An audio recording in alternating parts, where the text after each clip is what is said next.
Hello, hello! My name is Kallista, and welcome back to Dragon Age Origins. In the last episode, we gained the assistance of the mages. We have one set of allies, and we were going to head on down to Redcliffe and see what was going on with our Leman. But before we do that, I think now is the perfect time for another round of party conversations, starting with Thorin.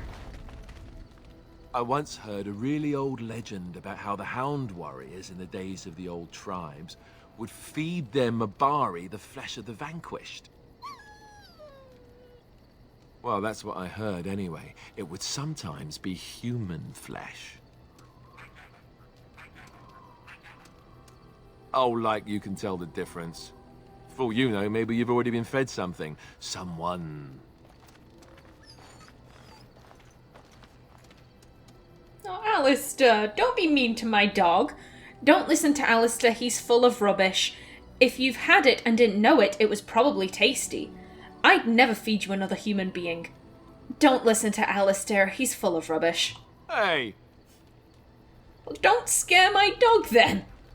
Who's a good puppy? And speaking of puppy, we have 2 beef bones for him. Where are you? There you are. And have the other one. There we go. Now, I do have a lot of gifts in my bag. I know that this one says Morrigan would want to take a look at this, but how would Artin know that? That's my only issue with that. I do think, though, tribal necklace. A necklace of sun-bleached teeth and bones. Considering that Morrigan wears a very similar necklace to that, I think it makes sense that Artin would figure out that Morrigan would want the tribal necklace. Please excuse my tongue-tiedness. A fine gift. You have my thanks. There you go, my dear. Okay, who next? Liliana. Yes? I'd like to talk. Well, here I am. What would someone like you be doing in Lothering's chantry? What is meant by someone like me? You just don't seem to belong in a cloister. You know, a beautiful, charming woman like yourself. Sanctimonious, preachy, like all the other chantry zealots. They don't teach you how to fight in the cloister, do they? Yeah, considering that Liliana was with us through the Circle of Magi Tower, I think Artin has picked up, she really does know how to fight. She's pretty good with that bow. They don't teach you to fight in the cloister, do they? Did you think I was always a cloistered sister? The chantry provides succor and safe harbor to all who seek it. I chose to stay and become affirmed. What did you do before that? Affirmed? And why were you seeking safe harbor? So your skills were learned before your time in the chantry. What did you do before that? I was a traveling minstrel in Orlais. Tales and songs were my life. I performed, and they rewarded me with applause and coin. And my skill in battle? Well, you pick up different skills when you travel, yes? Yes, of course. Let's move on. She wanted to get out of that conversation very quickly, but I'd like to speak to her at least once more. Yes? I'd like to talk. Well, here I am. You are a traveling minstrel. Do you have tales to share? Of course I do. I love stories far too much to keep them to myself. Everyone should be able to benefit from them, I think. Tell me about the Darkspawn. Chantry law says it is man's pride that created the Darkspawn. In ages past, the mages of the Tevinder Imperium ruled much of the world we know. In their pride, they thought their magics invincible and imagined that they were greater than the Maker himself. So thinking, they invaded his golden city, planning to take it for themselves and depose their own creator. But they were impure and full of sin. And it is with the sin that they tainted the golden city, corrupting it forever. The Maker cursed them and cast them from his sight. Wherever they went, they spread the taint of their sin. Any land that was touched by the taint became blighted, and would suffer no life. Instead, the Darkspawn arose to torment us and remind us of our hubris. Let's just move on. Okay, thank you for the tale, Liliana. Now then, Wynne, how are you settling in? Oh, it's been a long day. Rest would be welcome. Are you alright? Yes, you should get some rest. Starting to slow down a little, are we? Let's not patronize her. She's lived this long. I think we should treat her like she's capable. Are you alright? Yes, of course. I am just a little weary. As you may have noticed, I'm no spring chicken. No, you're a person. There's still some life in those old bones, I bet. It's a little hard to miss, yes. You are very sprightly for your age, though. Yeah, she kept up with us just fine as we were going up the tower. You are very sprightly for your age, though. Thank you. You're very kind to say so. But in all honesty, I do not know how many years I have left in me. I have lived for such a long time, but there is always something else to do. And I have to keep going in order to do it. I think I will be glad when I am done. I'm sure you'll be kicking around for years yet. Hey, don't say those things. We still need you. You're not allowed to be done quite yet. I'm not sure I like any of these options, to be perfectly honest. I'm sure you'll be kicking around for years yet. Oh, I don't know. I really don't. Oh, that was a little ominous. Have you encountered many abominations, apart from the ones in the Circle Tower? No, the ones in the tower were the first I've ever seen. Why do you ask? Well, I've heard many stories. I see no reason to be evasive. No, the ones in the tower were the first I've ever seen. The first time I saw an abomination, my blood turned to ice. It was months before the nightmares stopped. It was the knowledge that I could easily become one of them that frightened me the most. Seeing the monster that you could be is unsettling, yes. You're too easily perturbed then. You are a great mage. You would never become an abomination. But it is this knowledge that drives you to be cautious. I don't think Artin would have nightmares about the... Well, one, she can't have nightmares because she can't dream. So that's that argument settled there. But I think if she could dream, I don't think she would have nightmares about them. They were very scary to look at, yes. But as Wynne said, right there, it is the knowledge that I could easily become one that frightens me the most. Artin doesn't have that worry. She's... One, she's a rogue. Two, she's a dwarf. So what would Artin say? You're too easily perturbed? No. Absolutely not. And you're a great mage. You can never become an abomination. Again, no, we've only known Wynne for like a day. We don't know if she's that great a mage. She's a very good healer, but even the greatest of healers can have a bad day. But it is this knowledge that drives you to be cautious. One slip. All it takes is one slip, and everything you are is simply gone. Replaced by madness. And there is no turning back, or at least that's what they say. You have doubts? The only way to get rid of an abomination is to kill it. You have doubts?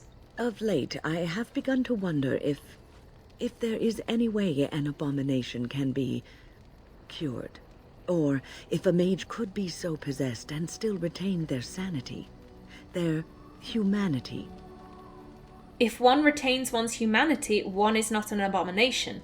We cannot let them be simply because they might get better. Why do you care so much about this anyway? I don't think Wynne is saying, oh, we should just let abominations be. She's saying, can they be cured? Not, let's just leave them alone and hope for the best. If one retains one's humanity, one is not an abomination. Yes, it is madness and cruelty that define abominations. If those are lacking, if the mage remembers the person they truly are, then they are not an abomination. I never saw that. Thank you for showing me another way of looking at it. And no worries, Wynne. Also, I did not realize how much trouble I had saying the word abomination, especially with an American accent. Jeez. Now then, hello there, sir. Emissary Pether. The Circle of Magi stands ready to assist, Grey Warden, as do the Templars of the Chantry. Do you need anything? Be ready. They will work together. Number 3 is interesting, but at the same time, I don't like the idea. I think if you kind of have that, oh, are you really willing to work with them? It kind of encourages them to not work together. If that makes any kind of sense. Do you need anything? There are always areas to improve on, Grey Warden. The most useful for my talents are runes. Okay. Let's see. I think I have runes. Now then. Journeyman is +4. Novice is +1. I wouldn't mind getting rid of all of my novice runes. A communal box for the resources you have collected for your troops. Turn in runes for the circle. Your pack glows ever so slightly. Give all unassigned novice runes.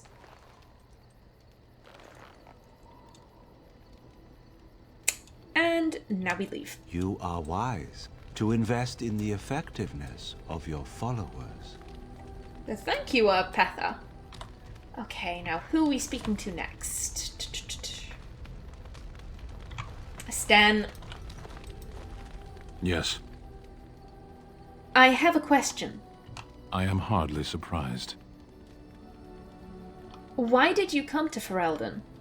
To answer a question. What was the question? You came all this way for that. What was the answer? What was the question? The Arishok asked what is the Blight. By his curiosity, I am now here.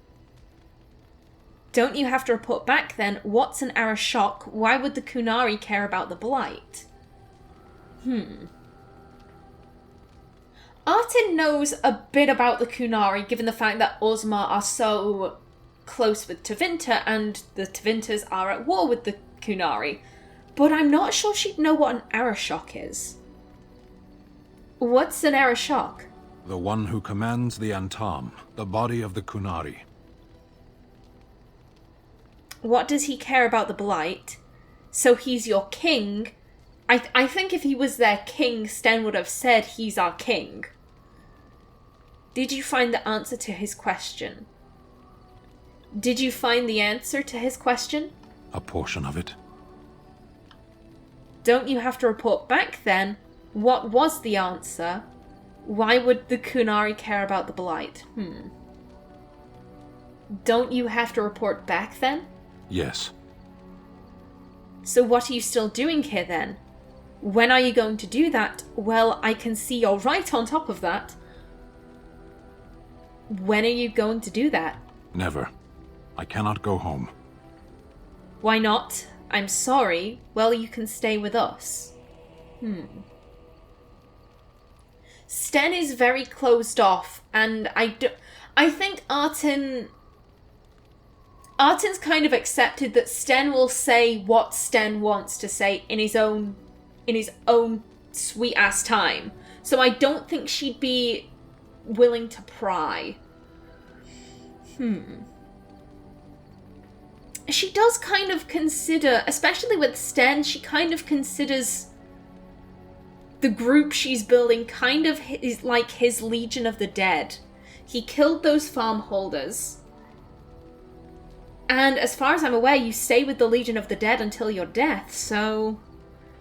well, you can stay with us. Thank you. Can we move on? We keep the Darkspawn waiting. Let's go. As you wish. Whoa!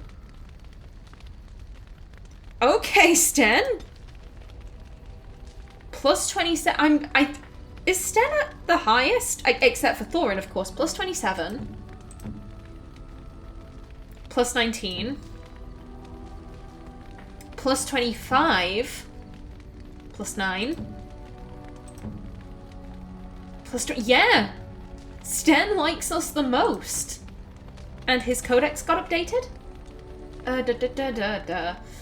Either you have an enviable memory or a pitiable life to know nothing of regret. The northern islands are remote, lush jungles that harbour cities rumoured to be the most extraordinary ever built. These are the lands of the Qunari, lands that no foreign eyes ever see. Only the stories of the 3 exalted marches waged against the giants have reached the south, until the arrival of Sten. The stoic giant in the cage was surely the strangest thing the people of Lothering had ever seen until the blight struck. Sten has an eye for paintings, an appreciation that might seem out of character, but is actually an extension of Qunari discipline. He respects an artist for careful composition, a skill that is as much about where the brushstroke stops as where it begins. Okay. And Liliana. In the cloister, away from the fuss and the flurry of the cities, I found peace, and in that stillness I could hear the Maker. A lay sister of the Chantry who can beat the stuffing out of trained mercenaries would be notable enough, but one who claims to have been sent to fight the Darkspawn by the Maker himself is unusual, to say the least. She joined Alistair and Artin in Lothering, insisting that she would prove useful. Liliana takes care to honour the Lothering cloister that took her in, and keeps symbols of Andraste's blessings close to her heart. First Enchanter Irving. The circle will go on, and we will learn from this tragedy and be strengthened by it. There is no higher office in a circle tower than that of First Enchanter. The one who holds this title must not only be an able administrator, but also a mentor, leader, and surrogate parent to all the mages of the tower. Irving has proven himself to be all those things with an added dose of cunning. Most apprentices know that little goes on in the tower that Irving does not know. He can soothe Templars angered by some childish magical prank, at the same time that he lauds the pranksters, and everyone walks away satisfied. Although much of the circle was destroyed by Uldred's abominations, Irving survived, and plans to rebuild what he can. Oh, we actually have a few codex entries. Creatures. Dragon. Dragonlings. Newly hatched dragons are roughly the size of a deer and voraciously hungry. They live for a short time in their mother's lair before venturing out on their own. The slender, wingless creatures are born in vast numbers, as only a few ever make it to adulthood. Pride Demon. Oh. Let me explain what it is to face a Pride Demon, my friends. You may scoff and say that our talents exist only to face mages, but you will encounter demons often. They will be summoned by a Maleficar and bound to do his bidding, and while at times they will be forced into the possession of a host, they will also face you in their true form.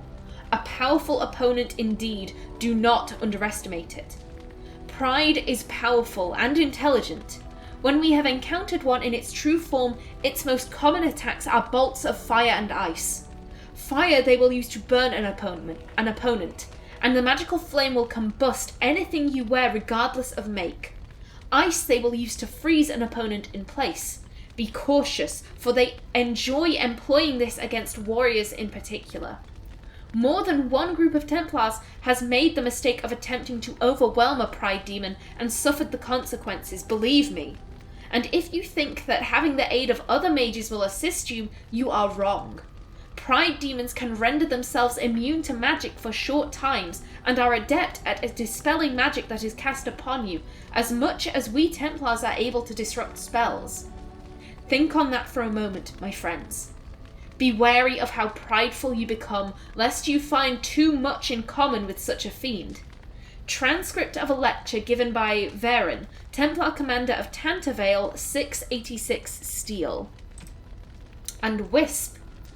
A great deal is made of the most powerful demons, those that create abominations and those that have changed the history of Thedas. It is often forgotten that not all demons are such awe-inspiring beings. Some that break through the cracks in the veil into our world are known as wisps, a sliver of a thought that once was. A wisp is a demon that has lost its power. Either it has existed in our world for too long without finding a true host, or it has been destroyed, often, so we found, by other demons. What remains of its mind clings tightly to the one concept that created it, a hatred of all living things. While its ability to target a living creature is limited, these wisps often mindlessly attack when encountered in the Fade. In the living world, they have often been known to maliciously lure the living into dangerous areas, being mistaken for lanterns or other civilized light sources. This does, however, seem to be the very limit of their cunning. From the journal of former senior enchanter Malleus, once of the Circle of Ravane, declared apostate in 920 Dragon. And items, the Litany of Adrala. Adrala of Virantium dedicated her life to the study of blood magic, the academic study rather than the practice. A deeply pious mage, she was renowned in her day for having found a counter to every form of mind control, a defense against dreamwalkers, and even counterspells to demonic summons. Her efforts went unappreciated in her native Tevinter, however. After 3 different magisters attempted to have her killed, she fled the country, choosing to take refuge in the land of Blessed Andraste's birth. She spent the remainder of her days with the Circle in Ferelden. The Litany of Adrala disrupts the casting of mind control spells. Use the Litany whenever a creature tries to dominate another with magic, and it will interrupt the casting. Once the spell is in effect and a character is under a blood mage's power, it is too late. Okie doke, very nice. Now then, Morrigan, my dear, do you have anything to say? What do you wish of me? I'd like to ask you something. If you must. How did you become a shape changer? I was not born such. 'Tis a skill of Flemeth's, taught over many years in the wilds. The chastened have tales of we witches, saying that we assume the forms of creatures to watch them from hiding. When a child is alone and separate from his tribe, that is when we strike, dragging the young boy kicking and screaming to our lair to be devoured. A most amusing legend. Your mother has been doing this for a long time, then. That does sound like something you do, but it's just a legend, right? Ooh. I'm not sure about any of these.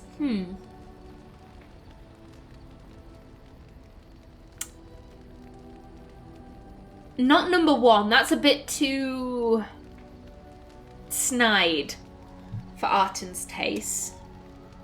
And does it sound like something Morrigan would do? I'm not entirely sure. But it's just a legend, right? So I assume. My mother has walked the wilds far longer than I. Who am I to suggest what things she has done and not done in her past? Why do you ask? Is there something specific you wish to know? Can you change into other human forms as well? Can anyone become a shape changer? Do you spend a lot of time as an animal? I've never heard of magic like that before. No, nothing specific. Can you change into other human forms as well? The form of an animal is different from my own. One may study the creature, learn to move as it does, think as it does. In time, this allows one to become as it is. I gain nothing by studying another human. I already am the same as they are. I learn nothing. So the answer is no, my human form is the only one I possess. I do think, as I've mentioned before, Artin is rather intrigued in magic, mainly from it's something that dwarves simply cannot do, and the fact that having mages in an army would be incredibly useful. So I do think she would be very interested in learning all of this stuff. Do you spend a lot of time as an animal? There were nights when the wilds called to me, 'tis true. You look upon the world around you and you think you know it well. I have smelled it as a wolf, listened as a cat, prowled shadows that you never dreamed existed. But my life is as a human. I am under no illusions to the contrary. And what do other animals think of you when you've changed? They do not shy away from me. To their senses, I believe I seem like any other of their species. As to what they think, I truly cannot say. Just as I am still human, no matter my form, they are still animals. Thus they cannot speak, even were I to ask. I've never heard of magic like that before. No? 'Tis not unheard of in the remote corners of the world. There are traditions of magic outside of the Circle of Magi, despite what those mages would have you believe. Some of these traditions are old, indeed, passed down as carefully guarded lore from one generation to the next. The zealots of the Chantry would uproot all such practitioners if they could. But as luck have it, some still exist. My mother is such a one. By practitioners, you mean apostates, don't you? The Chantry simply seeks to protect us from danger. Isn't that sort of magic open to abuse? That's good. Such traditions need to be preserved.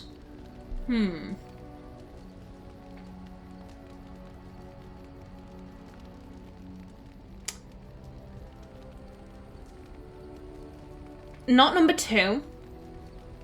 And I don't think number 3. And I don't think Artin is much of a traditionalist. Given her views on the Castless and, Orzammar in general, she's very progressive in her thoughts. By practitioners, you mean apostates, don't you? Not all apostates use the forbidden blood arts. Maleficarum do, but to condemn all who do not fall under the Circle's thrall for the sake of what might be is a dangerous path to walk. There are those who look on the word apostate as meaning freedom. Can anyone become a shape changer? Anyone with sufficient will, but the act of transformation is a magical one. 'Tis a spell and thus requires a mage's talents. If you had a notion to learn such a skill for yourself, sadly, you must remain disappointed. Yeah, no, I am. Artin has... I think even if dwarves in the Dragon Age lore could learn magic, I don't think Artin would. She's very happy being sneaky and doing the backstabs. That's all I wanted to ask. Indeed. Have you an opinion on my abilities, then? Am I an unnatural abomination to be put to the torch? I think your abilities sound quite useful. It does seem a little revolting. That would just make you angry, I think, at the very least. No, this sounds very useful. I think your abilities sound quite useful. A most practical opinion. Far more so than any man I have spoken to. But enough of such talk, let us proceed lest the dust gather on us. Oh. Codex updated. Witch of the Wilds. Such idle fancies, those legends. Have you no minds of your own? Of herself, Morrigan says little. She does not deny being a Witch of the Wilds, but beyond that, everything about her is in question. Her mother claims to be Flemeth. If that's true, the Morrigan might well be a very powerful witch, for the tales of the daughters of Flemeth tell of twisted, monstrous women who can kill a man with fear. She was made to accompany the surviving Grey Wardens. The payment, Flemeth said, for saving their lives at the Tower of Ishal. Morrigan's critical eye is not reserved solely for others. Knowing or not, she has a simple fondness for jewellery, and is very particular about her appearance. Okay. That's good to know. I have a thought. Just the one? Oh, what's on your mind? Can it wait? I have something to ask. Oh, what's on your mind? We have an opportunity that I believe we should take advantage of. To the point. My mother was once divested of a particular grimoire by a most annoying Templar hunter. It occurred long before I was born, but even today, Flemeth speaks of the loss with great rage. With the Circle of Magi in such disarray, it occurs to me that this might be the perfect time to recover the tome from their possession, for surely it eventually ended up in their hands. I think I already have the tome you're talking about. Exactly, we do. What do you want with this grimoire exactly? You're telling me this now, and what's in it for me? Very well, if we go back to the tower, I'll look for it. We don't have time for scavenger hunts. What do you want with this grimoire, exactly? 'Tis a book of spells, of the sort that Flemeth has dabbled with throughout her long life. 'Tis not the sort of thing that would benefit a mage of the standard variety. They were taught a different path. I, however, was taught by my mother. I know a way around the wards my mother would have placed on such a tome. I know the language that she would have written it in. I would find such a tome most useful. Useful in what way? Useful in that she'll gain more power. You're telling me this now? Yep. I see no reason in keeping hold of the tome. You might as well just give it her now. I think I already have the tome you're talking about. What is this? The grimoire? Ever since we discovered the condition of the Mage's Tower, I had wondered if it might be recoverable, but I had yet to speak of it to you. How fortunate that you found it on your own. You have my thanks. I will begin study of the tome immediately. You're welcome. What do you hope to find within it? Are you planning to return it to your mother? What do you hope to find within it? Secrets. My mother has many of them, and this tome represents the one time that they were able to get away from her. I do not intend to squander this opportunity to learn more than Flemeth wished me to know. This should be interesting. Okie doke, new quest. Yep, she seems quite eager to start studying it, and Maker only knows what she'll learn from it. However, I think it'll take her a bit of time to read it, so we're just going to have to wait on that. Now then, I do still have to speak to Alistair, and I also want to speak to Bodan and Sandal. We can sell them some more stuff, but unfortunately that is going to have to wait till the next episode. So please remember to like if you enjoyed, leave a comment below, and if you wanted to subscribe, it would be very much appreciated. I've been Callista. Thanks for watching, and see you in the next episode.